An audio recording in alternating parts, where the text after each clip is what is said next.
Hello students and welcome back to our YouTube channel.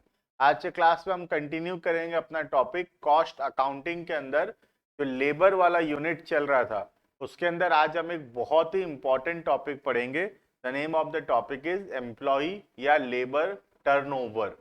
Turnover का मतलब याद है? टर्नओवर का मतलब है,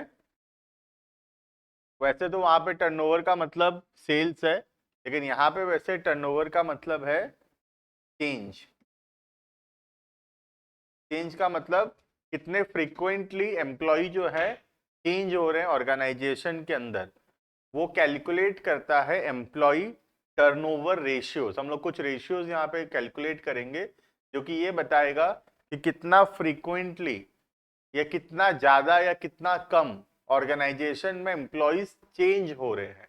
अगर फ्रीक्वेंटली ऑर्गेनाइजेशन के अंदर एम्प्लॉय चेंज हो रहे हैं तो ये एक बहुत ही खराब साइन है ऑर्गेनाइजेशन के लिए। बिकॉज अगर एम्प्लॉय चेंज होता है और उसके जगह नया एम्प्लॉय आता है, वो छोड़ के गया, उसके जगह नया आया, तो नए एम्प्लॉय को लाने से एक तो ऑर्गेनाइजेशन का कॉस्ट इंक्रीज होता है, दूसरा एफिशिएंसी खराब होता है क्योंकि नया एम्प्लॉय को फिर सीखने में समय लगता है। एम्प्लॉय को ट्रेन करने का ज्यादा कॉस्ट इनकर करना पड़ता है कंपनी को, है ना। इस प्रकार से बहुत प्रकार का नुकसान होता है अगर एम्प्लॉयज बहुत फ्रीक्वेंटली चेंज होंगे तो। ठीक है, चलो तो इसी के साथ हम स्टार्ट करते हैं अपना topic. The name of the topic is employ और लेबर टर्नओवर। ठीक है, जो भी बच्चे लोग पुराना वीडियोस नहीं देखे हैं, चैनल के प्लेलिस्ट में जाके पुराना वीडियोस देख सकते हो। जितने भी सब्जेक्ट्स है तुम्हारे बीकॉम के, हर एक सब्जेक्ट का कंप्लीट सिलेबस हम लोग अपने यूट्यूब चैनल में अपलोड कर रहे हैं, जो कि बिल्कुल फ्री ऑफ कॉस्ट तुम यूट्यूब चैनल से हमारे देख सकते हो। ठीक है, इसी के साथ स्टार्ट करते हैं आज का टॉपिक। देखो रीड करते हैं। एम्प्लॉय टर्नओवर और labour turnover in an organisation is the rate of change in the composition of employee force during a specified period measured against a suitable index। suitable index मतलब कुछ एक base लेना पड़ेगा हमको, और उस बेस को लेके हम चेक करेंगे कि कितना ज्यादा चेंज हुआ ऑर्गेनाइजेशन के अंदर जो एम्प्लॉयज थे वो। ठीक है, तीन प्रकार का मेथड है जिससे हम लोग एम्प्लॉय टर्नओवर रेशियोज कैलकुलेट कर सकते हैं। ये एक प्रैक्टिकल टॉपिक है जिसके अंदर तीन मेथड्स हैं, और आज के क्लास में हम ये तीनों मेथड पढ़ेंगे, प्लस कुछ एग्जांपल्स भी हम देखेंगे ये तीनों मेथड का। ठीक है, एक इलस्ट्रेशन करेंगे, प्रैक्टिकल प्रॉब्लम करेंगे एक। तीन मेथड क्या क्या है? पहला रिप्लेसमेंट मेथड, दूसरा सेपरेशन मेथड, और तीसरा है फ्लक्स मेथड। ठीक है, तो मेथड्स हो गया replacement method, separation method and flux method. ठीक है, चलो एक बार मैं थोड़ा समझाता हूँ यहाँ पे तुमको, उसके बाद हम लोग तीनों टॉपिक पढ़ेंगे। जैसे ये हमारा organisation, this is our organisation. ठीक है, अब ड्यूरिंग द ईयर क्या हुआ, सपोज 50 एम्प्लॉयज जो हैं, 50 एम्प्लॉयज काम छोड़कर गए, को बोलते हैं लेफ्ट एंड डिस्चार्ज। मतलब या तो वो खुद काम छोड़ दिए या हम उसको काम से निकाले, बेसिकली उसको बोलते हैं लेफ्ट एंड डिस्चार्ज। मतलब लेफ्ट मतलब खुद छोड़ दिया काम, या डिस्चार्ज का मतलब है हम उसको काम से निकाल दिए। ठीक है, अब जब तुम 50 लोगों को काम से निकालोगे तो उनके जगह उनका काम करने के लिए हमको नए एम्प्लॉयज को रखना पड़ेगा, है ना। तो ये तो हम लोग बाहर निकाल दिए एम्प्लॉय को। अब ये 50 एम्प्लॉय का काम करने के लिए, जो पहले 50 एम्प्लॉय काम कर रहे थे उस काम को करने के लिए अब हमको नए एम्प्लॉयज को रखना पड़ेगा। ये नए एम्प्लॉयज क्या करेंगे? पुराने 50 एम्प्लॉयज का काम को कंप्लीट करेंगे। अब ये जरूरी थोड़ी है कि 50 ही रखेंगे हम, हो सकता है नए जो है एम्प्लॉय वो 40 जन भी पुराने 50 का काम को कर लें, या 60 या 70 एम्प्लॉयज रखना पड़े पुराने 50 का काम को करने के लिए। ठीक है, तो सपोज हम 70 एम्प्लॉयज को रखते हैं। क्यों रखते हैं 70 एम्प्लॉयज को? पुराने 50 एम्प्लॉयज का काम को करने के लिए नए 70 एम्प्लॉय को हम काम पर रखे। ठीक है, ये 70 एम्प्लॉय किस लिए रखे हम लोग? पुराने जो 50 एम्प्लॉय ऑर्गेनाइजेशन छोड़कर गए हैं, उन 50 एम्प्लॉय का काम करने के लिए नए 70 एम्प्लॉयज को हम काम पर रखे हैं। ठीक है, उसके अलावा ऑर्गेनाइजेशन धीरे धीरे ग्रो भी हो रहा है, धीरे धीरे ऑर्गेनाइजेशन एक्सपैंड हो रहा है, और जैसे जैसे ऑर्गेनाइजेशन एक्सपैंड हो रहा है तो वैसे वैसे हमको और ज्यादा एम्प्लॉयज का जरूरत पड़ेगा, क्योंकि ऑर्गेनाइजेशन के अंदर काम बढ़ेगा, और अगर काम बढ़ेगा ऑर्गेनाइजेशन के अंदर तो और ज्यादा एम्प्लॉयज का जरूरत पड़ेगा। तो हम 30 एम्प्लॉयज और रखे हैं, क्या करने के लिए? जो बिजनेस एक्सपैंड हुआ है, एक्सपेंशन हुआ है, वो काम को संभालने के लिए। ठीक है, तो बेसिकली हम लोग 100 लोगों को नए रखे हैं, जिसमें से 70 जो है पुराने का काम करेंगे, जो 50 छोड़ के गए उनकी जगह 70 आए हैं, और 30 एम्प्लॉय नए रखे हम लोग, क्या करने के लिए? एक्सपेंशन हुआ है बिजनेस का, बिजनेस बहुत ग्रो हुआ है, उस ग्रोथ को, वो ग्रोथ का काम करने के लिए, वो जो एक्सपेंशन हुआ उसके वजह से जो काम बढ़ा है, वो काम को करने के लिए हम 30 नए एम्प्लॉयज को काम पर रखे हैं। ठीक है, तो टोटल कितने को काम पर रखे हम? तो टोटल हम कितने लोगों को काम पर रखे हैं? तो द आंसर इज, टोटल हम लोग 100 एम्प्लॉयज को नए काम पर रखे हैं। ठीक है, इसको क्या बोलते हैं? Recruited and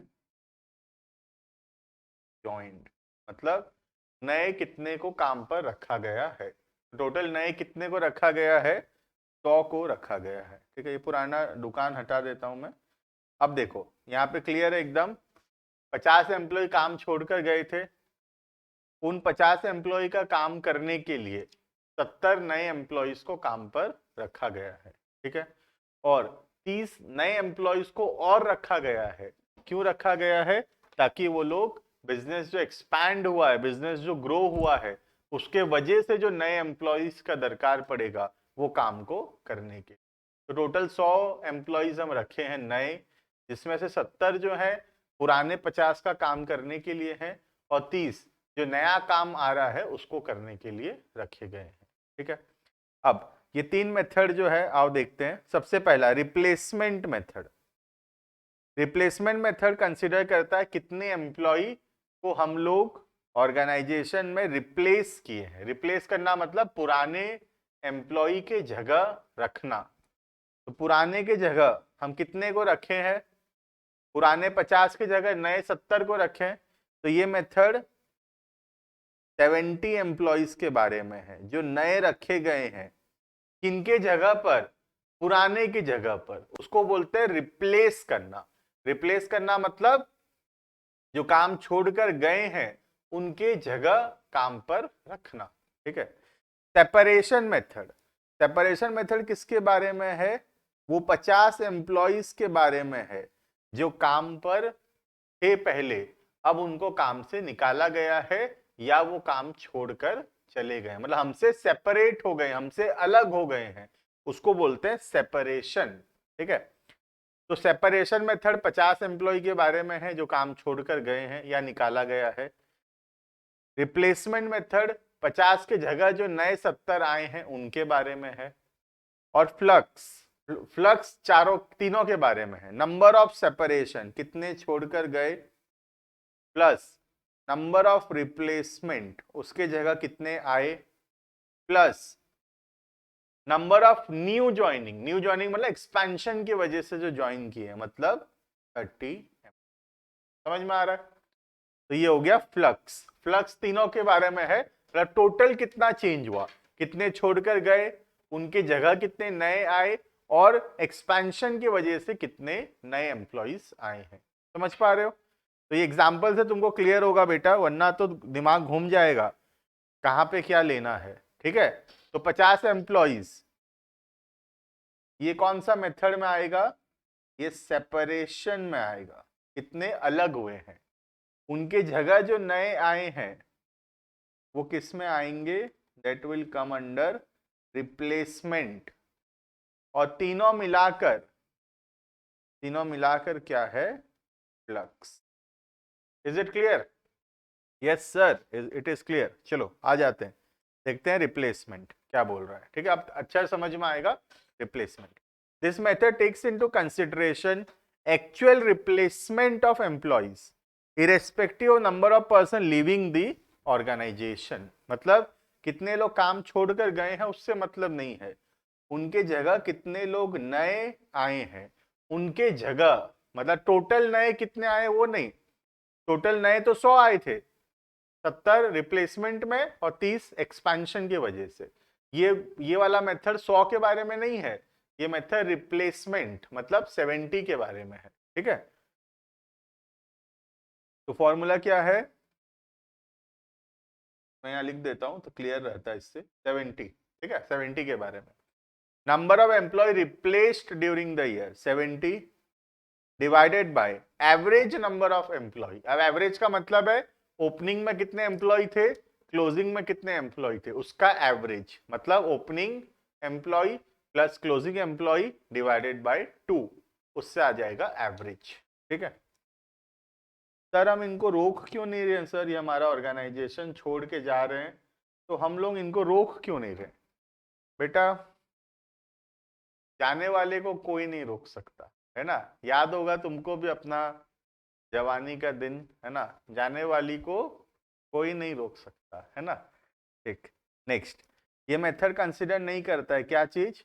new employee appointed on account of expansion plan of the organisation are not included. वो लोगों को हम इंक्लूड नहीं करेंगे जो एक्सपेंशन के वजह से ऑर्गेनाइजेशन ज्वाइन किए हैं। मतलब किसके बारे में बोल रहा है? ये 30 एम्प्लॉय के बारे में बोल रहा है। इसको कंसिडर नहीं करेंगे, सिर्फ 70 को हम कंसिडर करेंगे। ठीक है, नेक्स्ट है सेपरेशन मेथड। सेपरेशन का मतलब है कितने एम्प्लॉय हमसे अलग हो गए, मतलब ऑर्गेनाइजेशन छोड़कर चले गए हैं। ठीक है, देखना। In this method, employee turnover is measured by dividing the number of employees separated.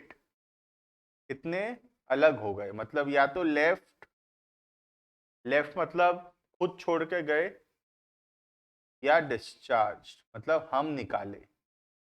दोनों एक ही बात है, लेफ्ट हो या डिस्चार्ज हो दोनों ही आएगा सेपरेशन। मतलब खुद छोड़ के गए या हम लात मार के निकाले, दोनों इसी में आएगा। ठीक है, during the period by an average total number of employees on payroll during the same period। ठीक है, तो वही है। तो ये किसके बारे में, मैं यहाँ लिख देता हूँ, ये किसके बारे में? जो 50 एम्प्लॉय ऑर्गेनाइजेशन से सेपरेट हुए हैं, अलग हुए हैं, उसके बारे में। और रिप्लेसमेंट, ये 50 की जगह जो नए आए हैं 70, उसके बारे में। ठीक है, और फ्लक्स, फ्लक्स दोनों के बारे में, both the number of replacements as well as the number of separation. मतलब टोटल कितने आए एंड टोटल कितने गए। ठीक है, मतलब तीनों के बारे में। Number of separation 50, number of replacements 70, 50 की जगह 70 आए थे, and number of new joining that is 30। ठीक है, डिवाइडेड बाय वही एवरेज नंबर। एक और फॉर्मूला इसमें, यह हटाता हूं मैं थोड़ा, एक और फॉर्मूला है।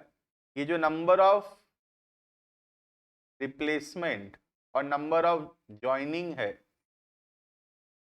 मतलब टोटल कितने आए, 100 जन टोटल आए थे, 70 रिप्लेसमेंट की वजह से, 30 एक्सपेंशन की वजह से। इसको also known as number of accessions. तो एसर्शन मतलब नंबर ऑफ ज्वाइनिंग, कितने नए आए। ठीक है, तो फॉर्मूला 2 है, एक हो गया नंबर ऑफ सेपरेशन जो दोनों में कॉमन है, नंबर ऑफ सेपरेशंस दोनों में कॉमन है, और नंबर ऑफ एसर्शंस का मतलब ही यही होता है रिप्लेसमेंट की वजह से कितने आए प्लस न्यू ज्वाइनिंग एक्सपेंशन की वजह से कितने आए। तो दोनों में से कोई भी फॉर्मूला यूज कर लो, दोनों एक ही बात है, ठीक है। और एवरेज नंबर ऑफ एम्प्लॉय का मतलब क्या होता है?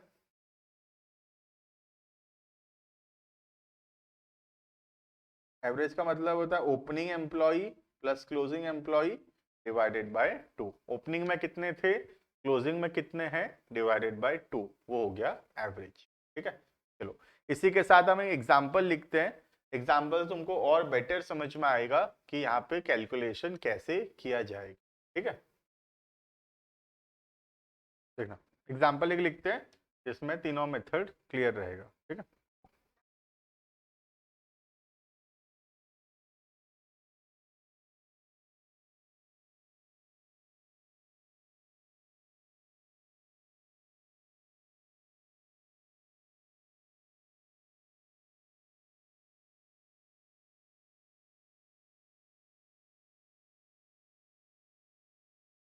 Number of employees left and discharge, तब एम्प्लॉय ऑर्गेनाइजेशन से अलग हो गए, है ना।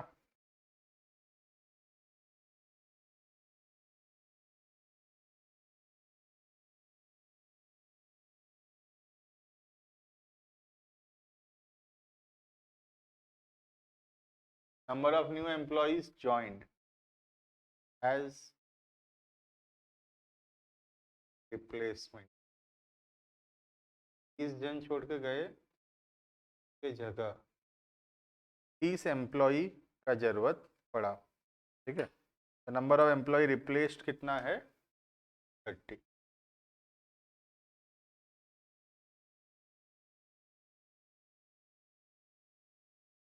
Number of employee joined, number of employee joined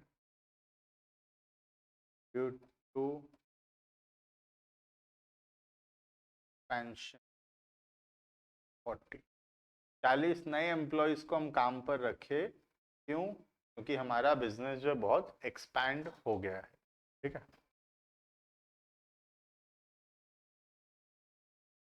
number of employees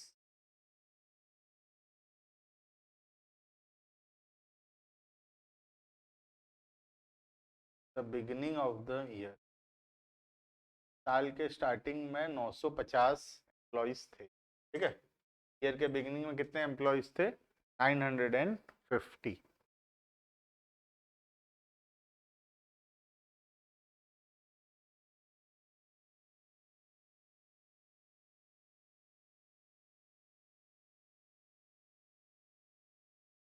number of employees at the end of the year, साल के आखिरी में कितने एम्प्लॉयज थे हमारे पास, तो साल के आखिरी में हमारे पास थे 1000, ठीक है। अब हमको निकालना है कि तीनों मेथड से कितना कितना परसेंट आएगा एम्प्लॉय टर्नओवर, ठीक है। सबसे पहला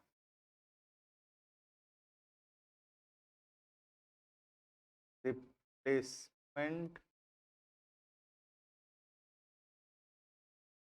रिप्लेसमेंट मेथड में हम क्या करते हैं, कितने एम्प्लॉय नए ज्वाइन किए, क्यों ज्वाइन किए, as a replacement of the old employee जो सेपरेट हुए थे। तो कितने नए आए हैं, पुराने की जगह 30 एम्प्लॉय, तो 30 employees divided by average, average कितना होगा 950 प्लस 1000 डिवाइडेड बाय 2, तो एवरेज एम्प्लॉय होंगे 975। सर ये क्या एग्जांपल लिए, सर पॉइंट में आएगा, ये क्या हो गया, पॉइंट में आएगा तो निकालने नहीं आएगा क्या हमको, पॉइंट निकाल लेंगे, मोबाइल है हमारे पास। 975 इंटू कितना परसेंट हो रहा है रिप्लेसमेंट, देखते हैं, 30 डिवाइडेड बाय 975 टू, राउंड कर रहा हूँ मैं, 3.08%, ठीक है। ये हो गया employee turnover by replacement method. Next one,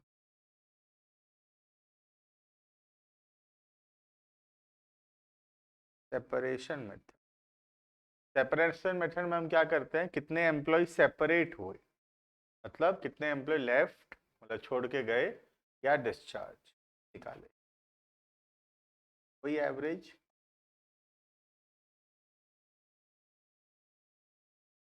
कितना परसेंट होगा ये?